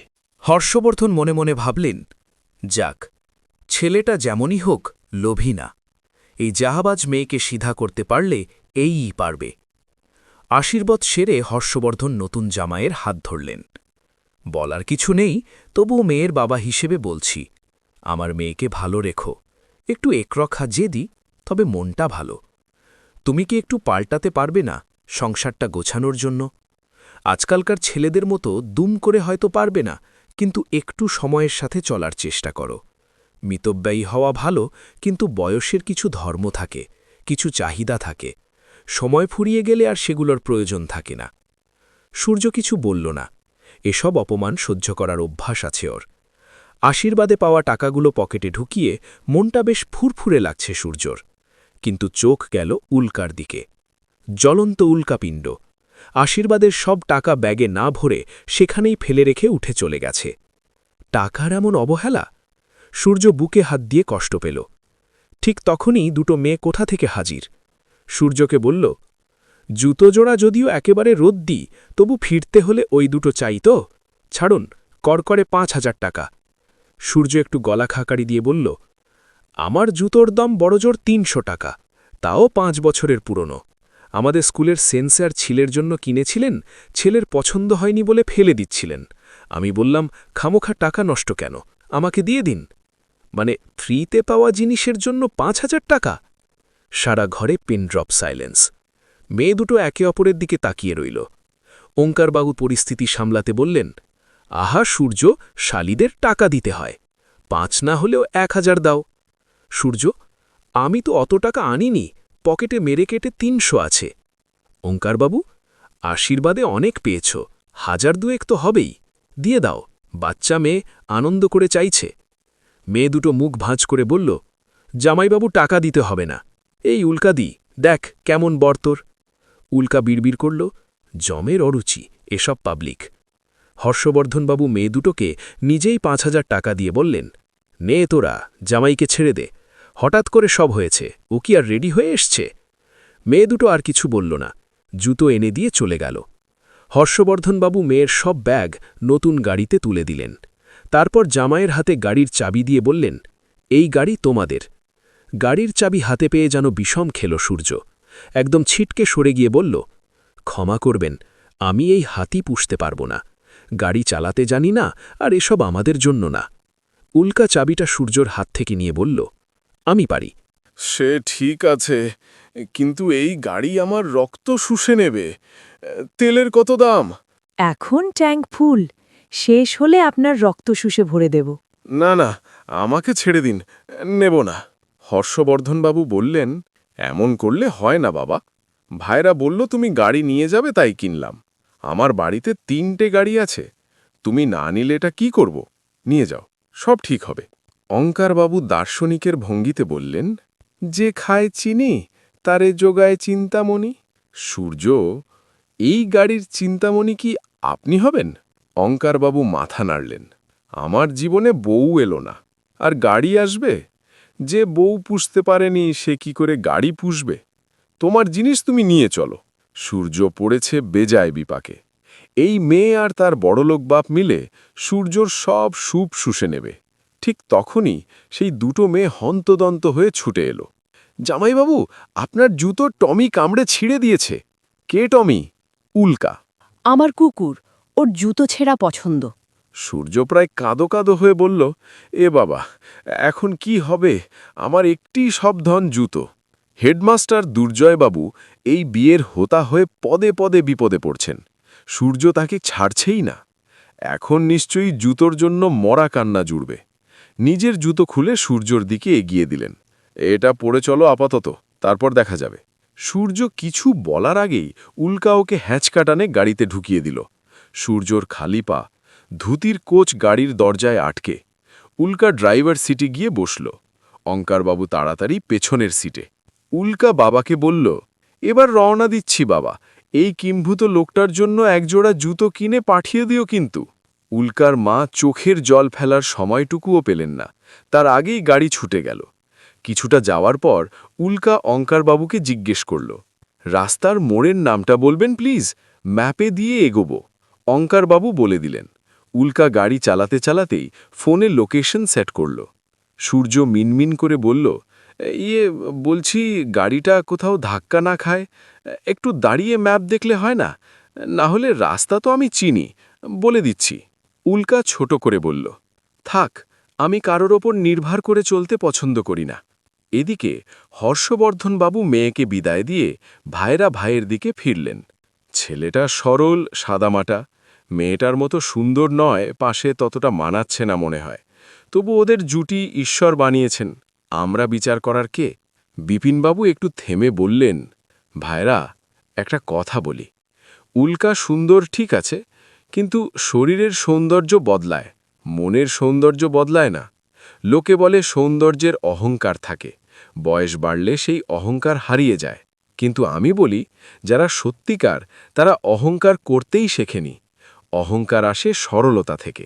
উল্কার অহং তার রূপ আর গুণ, আর সূর্যের অহং হল তার সরলতা, তার সাধারণ হয়ে বাঁচার ক্ষমতা। এই সরলতার মধ্যেই একটা রাজকীয় ব্যাপার আছে। সরল মানুষের সরল জীবন দেখে মানুষ হিংসে করে, কিন্তু সেই সরলতাই তার সবচেয়ে বড় শক্তি। অহংকারের মধ্যে জটিলতা এলেই সে মানুষকে আঘাত করে।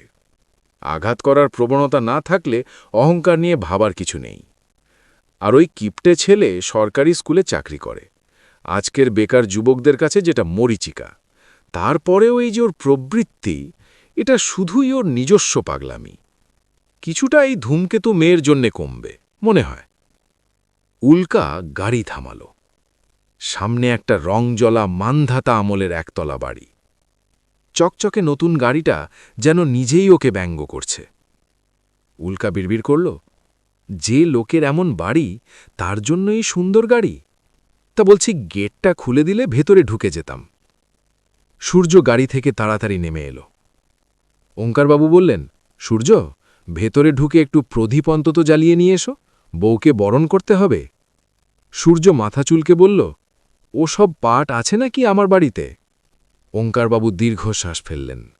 তাও বটে, ওই একটা তক্তা আর দুটো হাঁড়ি পাতিল ছাড়া আর কিছু নেই। উল্কা মনে মনে বলল, আরও দ্রুত সুইসাইড প্রোগ্রাম সারতে হবে। এই বাড়িতে বেশিক্ষণ থাকলে ঘেন্নায় এমনিতেই মরে যাব। এই লোক মাস্টার না ছাই? মাস্টার হলে দুদিন আগে বিয়ে ভাঙা মেয়েকে বিয়ে করতে ওই ভটভটি অটো করে আসত না? বিড়বিড় করল, বাস্টার্ড। দাঁড়াও, ভেতরে ঢুকে যাই, তারপর দেখো কি করি। ওঙ্কারবাবু বললেন, গাড়িটা বাড়ির সামনে থাকুক, তোমরা ভেতরে যাও, আমি বাড়ি ফিরি, দরকার হলে ডেকো। উল্কা রাগে গজগজ করতে করতে দরজা খুলে ভেতরে ঢুকে গেল।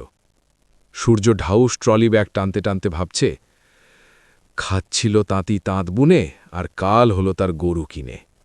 বিয়ে করার একেবারেই ইচ্ছে ছিল না, স্বপ্নগুলো দেখে একটু সমস্যা হচ্ছিল, আর বাকিদের জোড়াজুড়িতে বাধ্য হয়ে নিমরাজি হয়ে করলাম। মনে মনে নিজেকে বলল, নিজের জীবনটা নিজে যেচে কেঁচিয়ে দিলি তুই।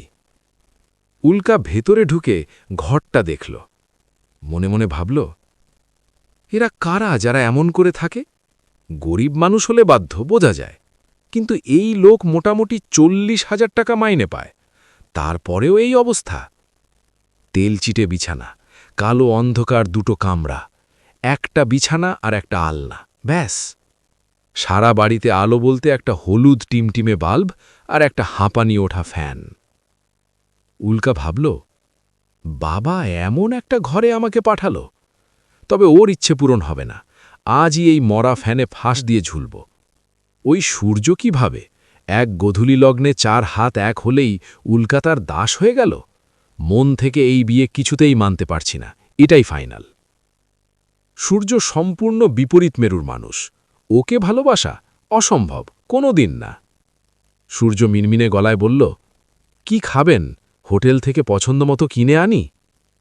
উল্কা মনে মনে বলল, পছন্দ ছাই জানো তুমি। সূর্য, আমি খাবার নিয়ে আসছি। সূর্য বেরিয়ে যেতেই উল্কা তড়িঘড়ি ব্যাগ থেকে একটা শাড়ি বের করল। সেটা নিয়ে খাটে উঠে ফ্যানে ফাঁস দেওয়ার চেষ্টা করল, কিন্তু বুঝে গেল এই ফ্যানটা মিউজিয়ামে থাকার যোগ্য, এতে ঝুললে মরব না, পড়ে মাজা ভাঙব। না না, বিষ খেতে হবে, গলায় দড়ি ক্যান্সেল। এরই মধ্যে সূর্য ফিরে এলো। একটু আগে মরার কথা ভাবছিল যে উল্কা, তার এখন বেজায় খিদে পেয়েছে। সূর্য দুটো ত্যাবড়া থালায় ভাত বেড়ে আনল। উল্কা ততক্ষণে একটা গেঞ্জি আর প্যান্ট পরে নিয়েছে। সূর্য এখনও সেই ধুতি পাঞ্জাবিতে। উল্কা থালার দিকে তাকিয়ে দেখল মোটা চালের ভাত আর একটা কুমড়োর ঘ্যাট। উল্কা, এই পিণ্ডি আমি গিলব না, আমি পাম্পকিন খাই না। সূর্য গম্ভীর মুখে বলল, এই ৩০ টাকা খরচা হয়েছে, এখন না খেলে শরীর আর পকেট দুটোই নষ্ট। আসুন খেয়ে নিন, কুমড়ো খাওয়া স্বাস্থ্যের জন্য খুব ভালো। উল্কা তক্তায় বসে একের পর এক বাছা বাছা কথা ছুঁড়ে মারছে সূর্যর দিকে। এই যে ক্যাবলাচরণ, এই বাড়িটা কি ব্রিটিশ আমলের, না হলে সরকার থেকে হেরিটেজ তকমার ব্যবস্থা করে দিই? বাবারে, শালা খানদানি গরিব। উল্কার বাক্যবাণে অতিষ্ঠ হয়ে সূর্য ঘরের এক কোণে মাটিতে বসে চুপ। উল্কা আবার ধমক দিল, এই জানোয়ার, কিছু বলছি তো? আমার বউ ভাত কোথায় হবে? আমার বাড়ির লোক কাল কোথায় আসবে? এই পোড়া বাড়িতে? সূর্য একটু গলা খাকারি দিয়ে বলল, একে একে জবাব দিতে পারি, অনেক প্রশ্ন, একসাথে বললে জগা খিচুড়ি হয়ে যাবে। উল্কা, মহা ঢ্যামন লোক, ঠিক আছে দে, বয়স হয়েছে তো, বেশি চাপ দিলে আবার হার্ট অ্যাটাক হতে পারে। সূর্য শান্তভাবে বলল, না, আমার তেমন কোনো রোগ নেই, হার্ট অ্যাটাক হবে বলে মনে হয় না।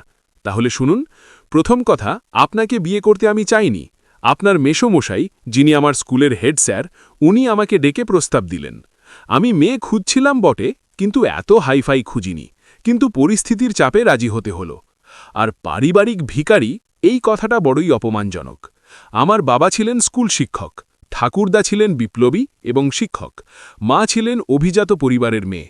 আমাদের পরিবারে জেনারেশনের পর জেনারেশন চাকরি ছিল, অভাব নেই, কিন্তু আমরা একদম সাধারণ জীবনে বিশ্বাসী।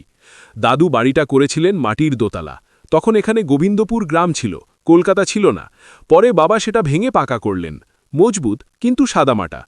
বাবার মৃত্যুর পর আমি আর মা থাকতাম। মা চলে যাওয়ার পর আমি একাই। বাবা শেষবার রং করেছিল বাড়িতে, আমি আর পারিনি, টাকা খরচ করতে গেলে আমার ব্যামো হয়। এই পাড়ায় মূল সমস্যা জানেন, কাজের মাসি মেলে না। সবাই রাবণের লঙ্কার মতো বাড়ি বানিয়েছে, কিন্তু মোছার গতর নেই। আমার সেসব বালাই নেই, একটা নেতা আর বালতি নিয়ে দুপোজ দিলেই কাজ শেষ। আর বাড়ির রং নিয়ে কথা, প্রকৃতি নিজেই কালো রং করে দিয়েছে, রংহীন তো না, তাহলে আবার পয়সা দিয়ে কেন? উল্কা হাত তুলে বলল, ব্যাস, থাম শয়তান, আর বকতে হবে না, পাজি কুত্তা ইতর। সূর্য, ইস, গালাগালি প্লাস তুই। উল্কা, তোর আরতি করব? কাল একটা হোটেল বুক কর, বউ ভাত হবে, আমার বাড়ি থেকে লোক আসবে। মেনুতে রাখতে হবে ইলিশ, ভেটকি, খাসির মাংস, চিকেন রেশমি কাবাব। সূর্যর হেঁচকি উঠতে শুরু করল। উল্কা, পয়সা ফেল এবার, আমাকে বিয়ে করেছ তো, উসুল দাও। সূর্য প্রায় কাঁদো কাঁদো হয়ে বলল, ওরে বাবা, আমি কোনোদিন বাড়িতে ইলিশ রান্না করে খাইনি, আর এত লোককে খাওয়াতে হবে? উল্কা, আজকেই ফোন করে হোটেল বুক করো, আমি বাবার বাড়িতে ভেনিউ বলে দিচ্ছি। সূর্য দীর্ঘশ্বাস ফেলে বলল, এর চেয়ে মৃত্যুদণ্ড কার্যকর হলেও অস্বীকার করতাম না, এত বড় শাস্তি দিও না প্লিজ। উল্কা, রাতে আমি বিরিয়ানি খাবো, বাড়ির ঠিকানা বলো, অর্ডার দিচ্ছি। সূর্য, ওসব রং দেওয়া খাবার খেলে পেট খারাপ করবে, সৌন্দর্য নষ্ট হবে। উল্কা মুখ মাকিয়ে বলল, সুন্দর হয়ে লাভ কি? শুটকি মাছের বউ হয়ে সৌন্দর্য নিয়ে কি করব? সূর্য একটু থেমে বলল, সত্যি বলতে, আপনাকে আগে দেখলে বিয়েতে না করে দিতাম, আমারও খারাপ লাগছে। আপনি চাইলে মিউচুয়াল ডিভোর্স দিয়ে দেব। উল্কা বুঝে গেছে সূর্যর মেন দুর্বলতা হলো টাকা, ওটা খসলেই প্রাণ অষ্টগাতর হয়। খেলাটা বেশ জমে উঠেছে, বাঁচার রসদ পাচ্ছে উল্কা। প্রেমিক ছেড়ে গেছে তো কি, এই শুটকি মাছের ঝাল বানাবে আগে, তারপর মন ভরলে যা খুশি। উল্কা, আমি অ্যালিমানি নেব, মোটা অঙ্কের। সূর্য বারে হয়ে, আমি আপনার সাথে ঘর করলাম কোথায়? আমি কিছু পণও নিইনি, তাহলে অ্যালেমানি কেন? উল্কা, বাড়ির বাইরে যে গাড়িটা দাঁড়িয়ে আছে, ওটার দাম ১৩ লাখ, ওটা পণ না? সূর্য, আমি চালাতে জানি না, চাইনি, ফেরত দিয়ে নিন। উল্কা কোমরে হাত দিয়ে বলল, কাল কেন, আজ থেকেই শুতে পারো, শরীর দিতে রাজি আছি, যদিও সন্দেহ আছে তুমি আসলেই কিছু পারবে কিনা, তবে অ্যালিমানি নেবই। সূর্য, আকাশের দিকে তাকিয়ে বিড়বিড় করল, ঈশ্বর, কেন যে ওই স্কুলে আমাকে পোস্টিং দিলেন? না দিলে ওই হেডমাস্টার আমার পেছনে লাগতে পারত না। শালা একেবারে ভাতে মারল গো। সূর্যর বিড়বিড় শুনে মনে মনে হেসে ফেলল। তবে বেশ মজা লাগছে। দগদগে ঘায়ের ওপর ঠান্ডা কিছু পড়লে যেমন একটু আরাম লাগে, উল্কার এখন ঠিক সেরকম হচ্ছে। এই লোকটার সাহস হয় কি করে ওকে বিয়ে করার? এখন শাস্তি পেতে হবে। উল্কা চেঁচিয়ে উঠল, কি হলো বাছাধন, হোটেল বুক? সূর্য, না মানে করতেই হবে। উল্কা, তাড়াতাড়ি। সূর্য বাইরে বেরিয়ে ওঙ্কারবাবুকে ফোন করল। ওঙ্কারবাবু তখন মুড়ি চিবিয়ে জল খেয়ে শুয়ে পড়েছেন। ফোন ধরে বললেন, দাঁড়াও, আমার এক ক্লায়েন্ট আছে, তার বড় হোটেল আছে, আজ বললে কাল বুকিং মেলে, দেখি কি করা যায়। তবে একটা কথা মনে রেখো সূর্য, এই মেয়ে তোমাকে জব্দ করবে। সূর্য, আমি পাগল হয়ে যাব, জীবনটা কালই হয়ে গেল। তারপর সরাসরি দুর্জয়বাবুকে ফোন করল। হ্যালো দুর্জয়বাবু, আপনি এটা ঠিক করলেন না। আমার লেজে কালি পটকার চেন বেঁধে আগুন দিয়ে দিয়েছেন। আমি আপনাকে ছাড়ব না। দুর্জয়বাবু তখন শালিকার বাড়িতে বিছানা গ্রহণের প্রস্তুতি নিচ্ছিলেন। হঠাৎ ফোনে সূর্যরায়ের নাম দেখে পিলে চমকে উঠল। এই লোক ভালো না। ফোন ধরতেই যা শুনলেন, হেডমাস্টার কিভাবে হজম করবেন। পাশে উল্কার বাবা হর্ষবর্ধন এসে দাঁড়িয়েছেন, তাই বেশি কিছু বলা যাচ্ছে না। নিজেকে সামলে বললেন, কি হয়েছে যে রাতের বেলা ফোন করে এমন বকবক করছ? রূপসী বউ পেয়ে পাগল হলে নাকি? সূর্য, পেছনে আসত বাঁশ দিয়ে, এখন ঢং। এই মেয়ে বলছে কাল হোটেলে বউ ভাত করতে হবে। আমি কোথায় পাব টাকা? এমন কথা কি আগে হয়েছিল? দুর্জয়বাবু পাশে হর্ষবর্ধনকে ইশারায় আশ্বস্ত করে সূর্যকে বললেন, হ্যাঁ হ্যাঁ, টাকা নেই তোমার, একদম নেই। তুমি তো রোজ খাটামুনিস। সূর্য, আমি আপনার স্কুলে সবার সামনে ধুতি খুলে দেব, এই বলে দিচ্ছি। রাতে বিরিয়ানি খেলো বসে বসে, তারপর আবার পার্টি দিতে বলছে। আমি মরেছি নাকি? আমি পাড়ার ক্লাবে বলেছি একটা ব্যবস্থা করতে, ওঙ্কারবাবু দেখবেন। বড়জোর পাত পেড়ে ছেঁচড়া, ডাল ভাত, একটা করে মাছ, এটুকুই পারি। বাজার এখন আগুন, এটা করতেও হার্ট অ্যাটাক হবার জোগাড়। আপনি বুঝিয়ে দেবেন। 5 তারা হোটেলে আমার পিতৃপুরুষের কেউ কোনোদিন যায়নি। দুর্জয়বাবু, বেশ, ঠিক আছে, তাই হবে। আমি বুঝিয়ে দেব উল্কাকে। তাহলে আমরা কাল যাচ্ছি বউ ভাত খেতে। ভাবলাম ফুলসজ্জার ভোজ ফাঁকি দিলে। তা কতজন যাবে এখান থেকে? সূর্য, জনা 25। পাড়ার লোককে একটা করে না বললে ঝ্যাঁটা মেরে পাড়া ছাড়া করবে। হর্ষবর্ধনবাবু দুর্জয়বাবুর হাত থেকে ফোনটা নিয়ে নিলেন। জামাই বাবা, উল্কার কথায় রাগ করো না, কাল যা খরচ হবে আমি দিয়ে দেব। সূর্য, না আমি নেব না, আমি কারো কাছে টাকা নিই না, শুধু সরকারের কাছে চাকরি করি, সেই টাকা নিই। আপনার মেয়েকে বুঝিয়ে দেবেন এই বাড়িতে বেগুন আলুর ঝোল আর ভাত খেয়েই থাকতে হবে, বিরিয়ানি চলবে না। হর্ষবর্ধন হাসি চেপে বললেন, এই কথাটা তুমি নিজে বলছো না কেন? ও কি বাঘ না ভালুক? সূর্য, আমি তো উল্লুক। হ্যাঁ, এটাই বলেছে আমাকে। ঘরে ঢুকে দরজা লাগিয়ে বের করে দিয়েছে, বারান্দায় বসে আছি। জানোয়ার বানিয়ে দিল আমাকে আপনার মেয়ে রাতারাতি। হর্ষবর্ধন গলা নামিয়ে বললেন, ক্ষমা করে দাও আমাকে। তুমি সত্যি একটা খাঁটি সোনা। আমার মেয়ে এখনও চিনতে শেখেনি, ভুল বুঝো না আমাকে। আমি কাল মিষ্টিটা নিয়ে যেতে চাই, অর্ডার করো না, আমি নিয়ে যাব। সূর্য, আমি মিষ্টি মেনুতে রাখিনি, আপনিও খামোখা পয়সা খরচ করবেন না, মিষ্টি খেলে সুগার লেভেল বেড়ে যায়। উল্কা ঘরের ভেতর থেকে সবটা শুনছিল, আর সহ্য না করতে পেরে বাইরে বেরিয়ে এসে বলল, এই ঘুমাতে দিবি আমাকে? হর্ষবর্ধনবাবু মরমে মরে গেলেন। মনে মনে ভাবলেন, কেন যে বিদেশে পড়তে পাঠালাম, সূর্য এর চেয়ে অনেক বেশি সভ্য। সূর্য ফোন কেটে শুয়ে পড়ল। মাথায় ঘুরছে হিসেব, জনা 50 লোক, 1 পিস করে মাছ, মানে 50 পিস। ওঙ্কারবাবু আবার 70 বলছেন, লোকটার সবেতেই বাড়াবাড়ি। উল্কা ঘরে ঢুকে একা একা কেঁদে ফেলল। এটা একটা মানুষ? শুভময়কে বিয়ে করলেই ভালো ছিল, কেন যে ক্যাচাল বাঁধল? বিছানাটা এত শক্ত, চারদিকে ঢেলা ঢেলা বেঁধে উঠেছে, যেন কোনো চিতা থেকে আনা গদি। কাঁদতে কাঁদতে ঘুমিয়ে পড়ল উল্কা। সূর্যকে উঠতে হয়েছে 4:30। ওঙ্কার বাবুকে নিয়ে বাজারে গেছে। বেলা 11টা। উল্কার কানে সানাইয়ের সুর, কান ঝালাপালা হওয়ার জোগাড়। জানালা দিয়ে বাইরে তাকালো উল্কা। সামনের ক্লাব ঘরে ম্যারাপ বাঁধা হয়েছে। ওঙ্কার বাবু আর সূর্য ওখানেই তদারকিতে ব্যস্ত। উল্কা বুঝল এই সূর্য বৌভাতের 5 স্টার আয়োজন করেছে। মাথাটা রাগে বনবন করছে। বাইরে বেরিয়ে এলো উল্কা, প্যান্ট আর পাজামায়। দুটো মহিলা দেখে হাঁ হয়ে গেলেন। উল্কা, আপনাদের চিনলাম না, আমরা তোমার প্রতিবেশী। সূর্যদা বৌদি বলে। উল্কা মনে মনে বলল, লোকটা পাক্কা বৌদিবাজ। মহিলারা বললেন, কি সংসেজে বসে আছো মেয়ে? এসো, সুটকেস বের করো, কাপড় পরতে হবে, বৌভাত ছাড়তে হবে। ওঙ্কার কাকু বলেছেন সব আয়োজন জানা হয়। উল্কা, আমি শাড়ি পরব না। এক মহিলা সোজা বললেন, তোমার জন্য সূর্যদার মতো কিপটে লোক ভোজ দিতে পারলে তুমিও শাড়ি পরবে। উল্কা মহিলা দুজনের দাপটে শেষমেশ রাজি। বিড়বিড় করল, এক কাপ বেটটিও নেই, শাড়ি পরতে হবে। জোর করে একটা লাল শাড়ি পরিয়ে ওকে প্যান্ডেলে নিয়ে গেলেন দুজন। সেখানে সূর্য তদারকি করছে, পরনে একটা নীল রঙের ডোরার লুঙ্গি। মহিলা দুজন ধমকে উঠলেন, মরণ, এই লোককে দেখো, আজকে ফুলসজ্জা আর লুঙ্গি পরে বসে আছে। সূর্য কাচুমাচু করে বলল, দোলা বৌদি, আমার আবার কি সাজ পোশাক, এই ঠিক আছি।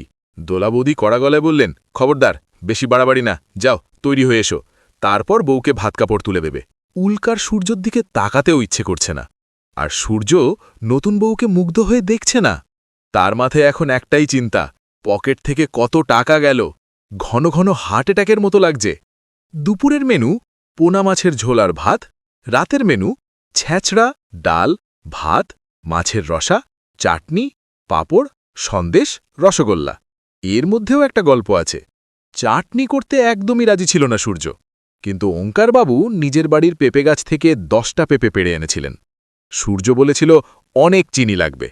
ওঙ্কারবাবু একটাও যুক্তি নেননি, তাই চাটনি মেনুতে জায়গা পেল। আর সন্দেশ রসগোল্লা শ্বশুরমশাই পাঠিয়ে দিয়েছেন প্রচুর। বউ দুজন উল্কাকে জিজ্ঞেস করলেন, তোমার ব্যাগে নতুন শাড়ি আছে তো? থালায় সাজিয়ে দিতে হবে, ভাত আর কাপড় দুটোই লাগবে। উল্কা বড় বড় চোখ করে বলল, ওসব আমার বাবা দিয়েছে, ওই সূর্য দিয়েছে কি যে ভাত কাপড় দেবে? বউ দুজন ফিসফিস করে বললেন, সূর্য ঠাকুর পর বেশ হয়েছে, কেমন বুনো ওল তেমন বাঘা তেঁতুল, কিপটে লোকের এমনই হয়। উল্কা মুখ ভার করে ফোন দেখছে। এমন সময় সূর্য এলো। পরনে একটা সাদা শার্ট আর কালো প্যান্ট, যেটা নেমন্তন্ন থাকলে পরে। সূর্য এসে বলল, দোলা বৌদি, বলো কি করব? বউ দুজন একটা মাছের ঝোলের বাটি আর ভাতের থালা এগিয়ে দিয়ে বললেন, নাও, ওকে ধরিয়ে দাও। সূর্য থালা হাতে নিয়ে বলল, হ্যাঁ গো, শুধু ঝোল ভাত, দুটো ভাজা পর্যন্ত নেই। উল্কা থালার দিকে তাকিয়ে বলল, আমি কি কালাজ্বরে আক্রান্ত? জন্ডিস হয়েছে? এটা খাবার? সূর্য থতমত খেয়ে গেল। বউ দুজন মুখ টিপে হাসলেন। সূর্য থালাটা এক প্রকার জোর করে উল্কার হাতে ধরিয়ে দিয়ে সরে পড়ল। উল্কার রাগে থালাটা মাটিতে ছুঁড়ে ফেলল। বউ দুজন চোখ বড় বড় করে তাকিয়ে রইলেন। রান্নার লোকজন দৌড়ে এলো। কুসুম বলে উঠল, কি অলক্ষী রে বাবা! উল্কা চুপ, একদম চুপ। কথাটা বলেই সেখান থেকে বেরিয়ে ঘরে ঢুকে বিছানায় শুয়ে পড়ল। তারপর মাকে ফোন করল। ফোন ধরতেই চিড়বিড় করে বলল, গলা টিপে মেরেই দিতে পারতে, এখানে পাঠানোর কি দরকার ছিল? উল্কার মা জানেন সূর্য কিপটে, কিন্তু দুর্জয়বাবু আগেই সব খুলে বলে দিয়েছেন, তাই মেয়েকে পাঠিয়েও তিনি মোটামুটি শান্ত। ধীরে বললেন, দেখ, সব কিছুর জন্য সময় দিতে হয়। ওই ছেলে লোককে ভোজ দেবে কেউ ভেবেছিল? তোর কথাতে দিল তো? সব হবে, একটু ধৈর্য ধর। তুই বড্ড অশান্ত মেয়ে, যেমন নাম তেমন স্বভাব। উল্কা একটাও কথা বলল না, রাগে ফোনটা মুখের উপর কেটে দিল। সূর্য ডাকতে এলো, এই যে নবাব নন্দিনী, শুনলাম ভাতের থালা ফেলে দিয়েছেন, ভালো, অলক্ষী স্বভাব। উল্কা, মেরে নাক ফাটিয়ে দেব, ফুটে যান। সূর্য, খেতে ডাকছি, আসবেন আসুন, না হলে বুঝে নিন। মরার স্বপ্ন দেখে ভয়ে বিয়ে করার প্ল্যান করলাম, ভাবতে পারিনি ওই দুঃস্বপ্নের চেয়েও বড় দুঃস্বপ্ন অপেক্ষা করছে। উল্কা হঠাৎ থমকে গেল। স্বপ্ন? কিসের স্বপ্ন? আপনার মতো ফালতু লোকও স্বপ্ন দেখে? সূর্য, সে এক বিভীষিকা, আগ্নেয় পর্বত, জ্বলন্ত লাভা। উল্কা থম মেরে গেল। এই লোকটা ওর স্বপ্নের কথা জানে কিভাবে? উল্কা আস্তে আস্তে বিড়বিড় করল। পাহাড়ের উপর কালো অন্ধকার, যেন একটা মন্দির। সেই মন্দিরের সামনে দাঁড়িয়ে আছে বিশাল খড়গ ও কৃপান হাতে এক দৈত্যাকৃতি মানব। একটা কালো ধোঁয়া পাক খেতে খেতে আমার 4 দিক ঘিরে ধরছে। আমার সারা শরীর জুড়ে অসহ্য জ্বালা, যেন কেরোসিন ঢেলে আগুন ধরিয়ে দিয়েছে। সূর্য অবাক হয়ে তাকিয়ে আছে। এই মেয়ে একই ঘটনার কথা জানে কিভাবে? সূর্য উল্কার সামনে বসে পড়ল। উল্কা তাকিয়ে আছে, অবাক চোখে। সূর্য বলল, মৃত্যুঞ্জয় আর গৌরী, এই দুজনকে কি আপনিও দেখেন? উল্কা, আমার আগের জন্মদিন থেকে দেখছি এই দুটো নাম একই স্বপ্ন। আপনাকে দেখে ওই জন্যই মুখটা চেনা চেনা লাগছিল। সূর্য, গৌরী, আপনি সেই গৌরী। আমিও চিনতে পেরেছিলাম, শুধু ওই স্বভাবের জন্য একটু কনফিউজ ছিলাম। উল্কা, কিন্তু কেন আমরা এগুলো দেখি? আমরা কি কানেক্টেড? সূর্য, কানেক্টেড তো বটেই, না হলে আপনার আমার ঘরে আসার কথা। আচ্ছা, এই নিয়ে কথা হবে। ওঙ্কারবাবুকে নিয়ে বসবো আমরা। আজকে অন্তত নির্বিঘ্নে সবটা চালিয়ে নিন। উল্কা অনেকটা শান্ত হয়ে গেছে। এই একটা কথোপকথনেই যেন কিছু একটা পাল্টে গেল। ওটার জন্যই কি জীবনটা রাতারাতি এত বদলে গেল? না না, ওকে সব জানতে হবে, পুরোটা। এই গল্প যদি আপনার মনে সামান্য দাগ কেটে থাকে, যদি কৌতূহল জেগে থাকে, তাহলে আমাদের সঙ্গেই থাকুন। পরের এপিসোড মিস না করতে এখনই চ্যানেলটি সাবস্ক্রাইব করুন, আর এই পর্বটি ভালো লাগলে একটি লাইক দিতে ভুলবেন না। এটাই আমাদের গল্পগুলো এগিয়ে নিয়ে যাওয়ার শক্তি।